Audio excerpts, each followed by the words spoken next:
Hi, I'm the History Guy. I have a degree in history and I love history, and if you love history too, this is the channel for you. Josephus Franciscus More was born in the Prince Archbishopric of Salisbury, December 11th of 1792, the son of an embroiderer and a mercenary soldier who abandoned the family before Joseph was born. Born into poverty, a vicar at Salzburg Cathedral saw to his education and encouraged him in music, where he became a singer and a violinist. In 1811, Joseph joined the seminary, and in 1815 he was ordained a Roman Catholic priest. In 1816, he was serving as assistant priest in the small town of Mariafar, south of Salzburg, where he penned a short six-stanza poem. There is no record of him ever explaining what inspired that poem exactly, but it might have been the beautiful still countryside around mountainous Mariafar, and the fourth stanza might have been referring to the difficult period of the Napoleonic Wars. In 1818, 2 years later, that poem was set to music and played at midnight mass on Christmas in the Church of St. Nicholas in the small town of Oberndorf, north of Salzburg. Today, that song is one of the world's most popular songs. It has been translated into hundreds of languages. It is sung by millions of people. Just one recording of that song has sold more than 30 million copies and is the third highest selling musical single in history. The musical streaming service Spotify has more than 26,000 versions of that song. The story of this poem written by a humble priest that began in German, Stille Nacht, Heilige Nacht, Silent Night, Holy Night, is one shrouded in legend and largely unknown to the millions of people who enjoy the world's most popular Christmas carol. There are records of Christmas hymns sung in Latin in 4th century Rome, and the practice itself may predate Christianity, being adapted from pagan traditions.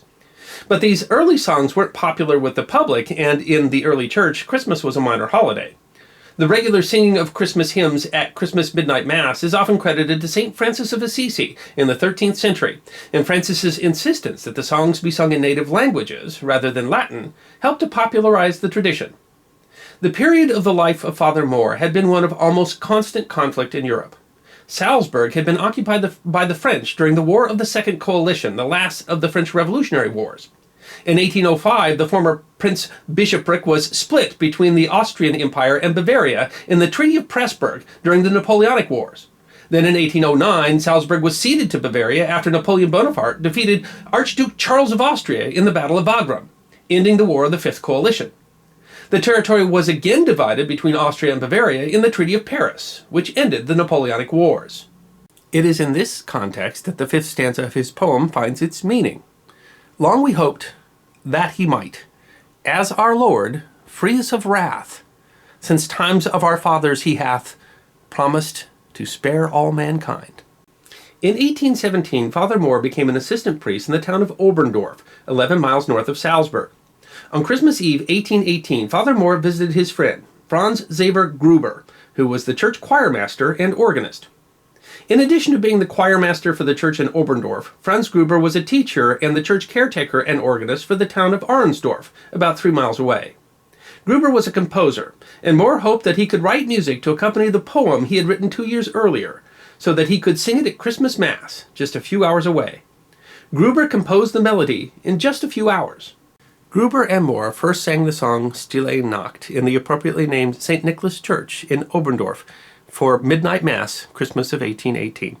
For accompaniment, More played the guitar, and the choir repeated the last 2 stanzas of each verse.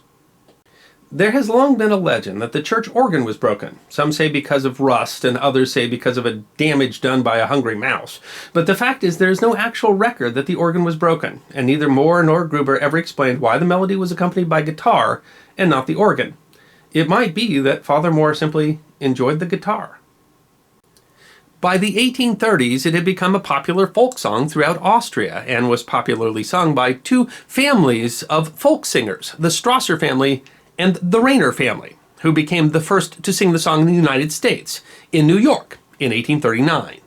It was published in a compendium of Tyrolean folk songs in the 1830s, and by the 1840s the song had been popularized by the Royal Cathedral Choir in Berlin, and was a favorite song of King Frederick William IV of Prussia.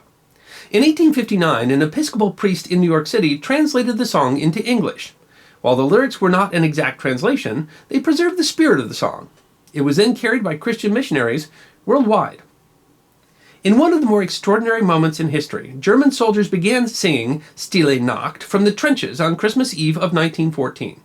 The song was very popular in Germany, but still not well known in Britain, and it was the first time that many British soldiers, listening from their nearby trenches, had heard the tune. The British soldiers responded with a carol of their own, and that started the extraordinary event called the Christmas truce. While the circumstances of the Christmas truce during the First World War in 1914 have sometimes been overstated, as many as 100,000 soldiers were thought to have taken part in the brief moment of fellowship and rebellion against authority, laying down their arms, shaking hands with their enemy, and exchanging gifts. Some soldiers used the opportunity to retrieve the bodies of the fallen that had been abandoned in no man's land. Bing Crosby released the song as a single in 1935.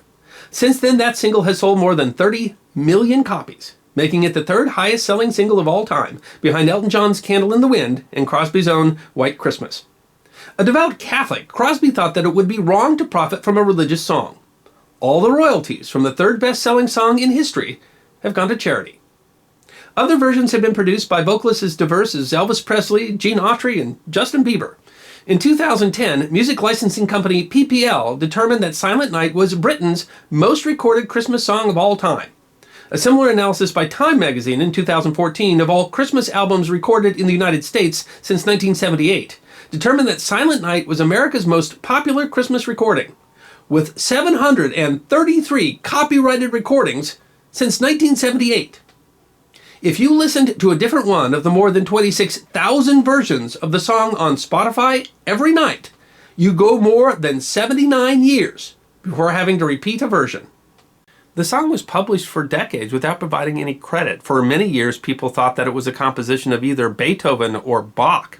Even when Franz Gruber was finally recognized for providing the melody, the contribution of Joseph Mohr of the lyrics was forgotten.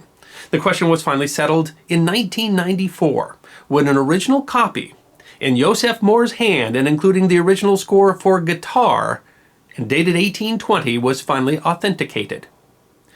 Father Mohr served in many parishes and all his life donated most of his salary to charity. The man who wrote one of the world's most popular songs died a pauper, leaving nothing behind but a ragged cassock and a lifetime of good works. Franz Gruber wrote several different variations on the melody and donated all of the proceeds to charity.